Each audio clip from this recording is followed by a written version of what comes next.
فقد أخرج الإمام البخاري ومسلم في صحيحيهما من حديث صحابي الجليل أبي حمزة أنس بن مالك رضي الله عنه قال: قال رسول الله صلى الله عليه وسلم: والذي نفس محمد بيده لا يؤمن أحدكم حتى يحب لأخيه ما يحب لنفسه.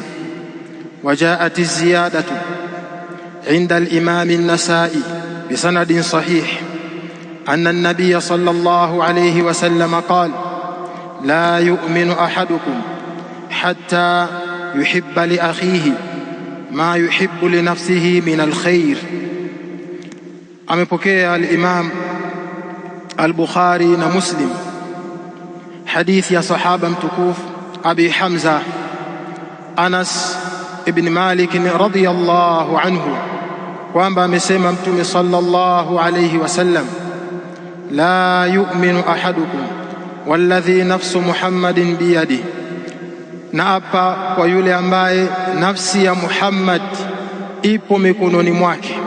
Anamwapia Allah tabaraka wa taala kwamba la yu'minu ahadukum, haamini mmoja wenu ikakamilika imani yake, hatta yuhibba li akhihi, mpaka ampendelee ndugu yake, apende kwa ndugu yake ma yuhibbu li nafsihi min alkhair, yale ambayo anayapenda yeye kwa nafsi yake katika mambo ya kheri.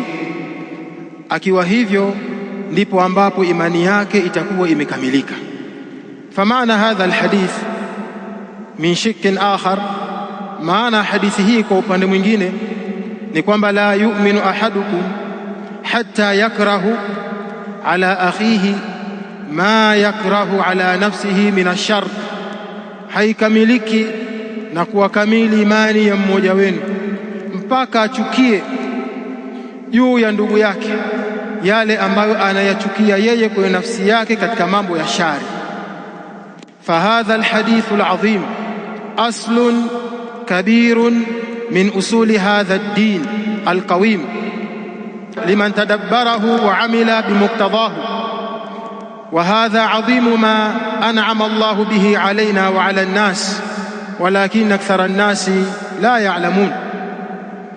Hadithi hii ni aslun kabir, ni msingi mkubwa katika misingi ya dini hii tukufu, lakini kwa yule mwenye kuizingatia hadithi hii akaifahamu maana yake, baada ya kuifahamu akaifanyia kazi kwa vile inavyoelekeza, na kuifahamu hadithi hii na kuifanyia kazi ni miongoni mwa neema kubwa ambazo Allah ametuneemesha sisi na kuwaneemesha kwayo watu, lakini watu wengi hawajui neema hii.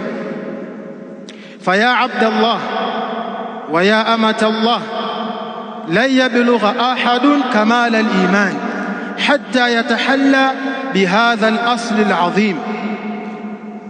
Ewe mja wa Allah, hakuna yeyote ambaye atafikia ukamilifu wa imani yake mpaka apambike na msingi huu madhubuti aliyoweka Bwana Mtume sallallahu alayhi wasallam, kama tahalla bihi nabiyuna al-Mustafa sallallahu alayhi wasallam, fakamula imanuhu wa kamula akhlaquhu hatta athna Allahu ta'ala alayhi fi kitabihi al-karim biqawlihi wa innaka la ala khuluqin adhim.